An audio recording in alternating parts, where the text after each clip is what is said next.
Assalomu alaykum aziz o'quvchim, mani kanalimga xush kelibsiz. Suratdagi dvoykani tikishim uchun menga 2,5 metr shtampil mato kerak bo'ladi. Qizlar, hozir men sizlarga tikilishi juda tez, yarim soatni ichida bitadigan ko'ylak lozimmi andozasini modellashtirishni o'rgataman. Qaranglar. O'zinglarga kerak bo'lgan razmerni oldi asos andozasini olasizlar. Mani andozalarimni olgan qizlar, sizlar o'zinglarga kerak razmerni olasizlar. Agar mani asos andozam qo'lingizda bo'lmasa, o'zingizda bor asos andozadan foydalanasiz.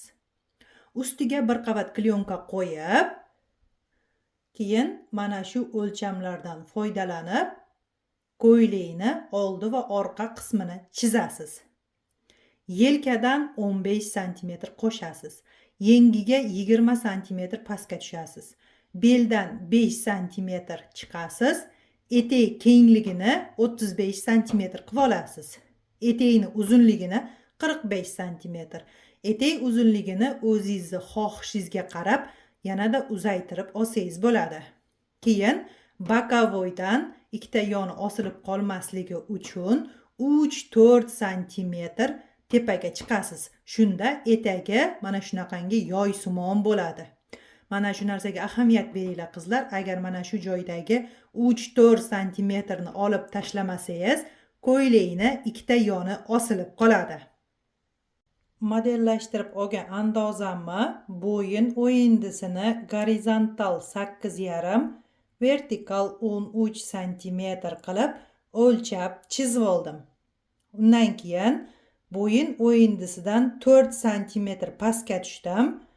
Qo'ltiqdan 6 cm tepaga chiqib, koketka chizig'ini chizib oldim.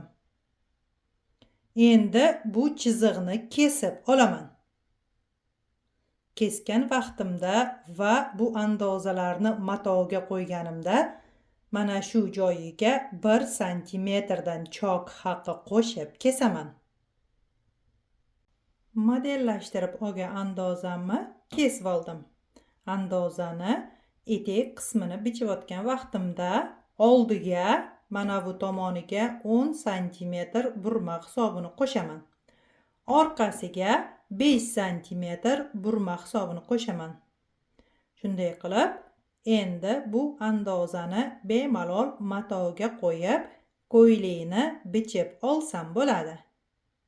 Shtampil matoni illiq suvga chayib olib, salqin joyda mana shunaqangi qalin turbaga yoyib, quritib oldim. Tikmoqchi bo'lgan ko'ylak va lozimimni bichib oldim. Endi tikishni boshlayman.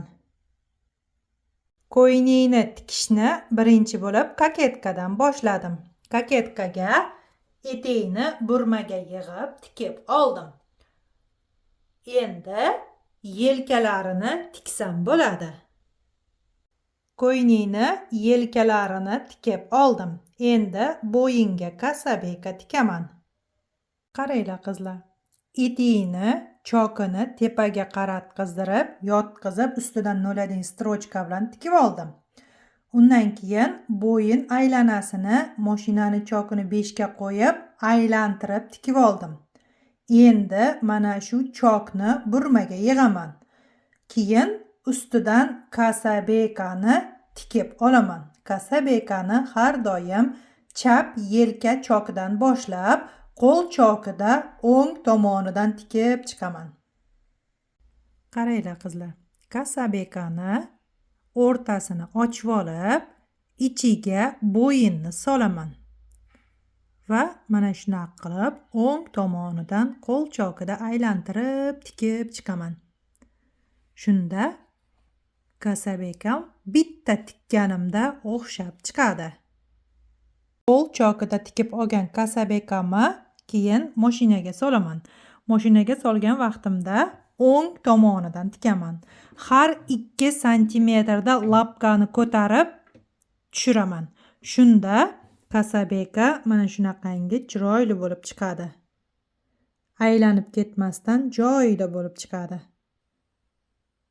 Kasabekani bo'yinga tikib bo'lganim Kasabekani tikib bo'lganimdan keyin bo'yin yostiqqa ko'ylakni kiyg'azib, parli dazmolda urib dazmol bosaman va 5 minutga sovishga qo'yib qo'yaman. Undan keyin yengni pastelniy shov qilib qaytarib, tikib dazmol bosib olaman. Keyin bokovoyni tiksam bo'ladi. Ko'ylakni bokovoyni tikib, overlock qilib dazmol bosib oldim. Endi etagini qaytaraman. Ko'ylakni etagini pastelniy shov qilib tikib, dazmol bosib oldim. Qizlar, har doim esinglarda bo'lsin, shtampil matodan ko'ylak tikadigan bo'lsangiz, etagini har doim pastelniy shov qilib tikasiz. Agar overlock qilib tikib qo'yadigan bo'lsangiz, shtampil matoni yuvgan vaqtingizda iplari chiqib ketadi. Shunaqa bo'lmasligi uchun tikkan ko'ylagingiz ko'p vaqtgacha xizmat qilishini xohlasangiz, etaklarini, yenglarini shunaqa qilib pastelniy shov bilan tikasiz.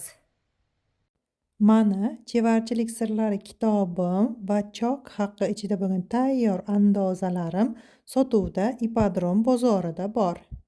Lozimmi? Ikkita oyoqlarini tikib, overlock qilib, dazmol bosib oldim. Endi og'ini tikaman. Lozimmi? Og'ini tikib oldim. Endi tepa-pasini tikaman. Lozimmi? Tepa-pasini pastelniy shov qilib tikib oldim. Undan keyin beliga rezinka o'tkazib, lozimmi tayyor qilib oldim.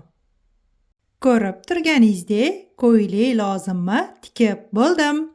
Darsim foydali bo'lgan bo'lsa, like bosib, kommentariy yozib ketinglar.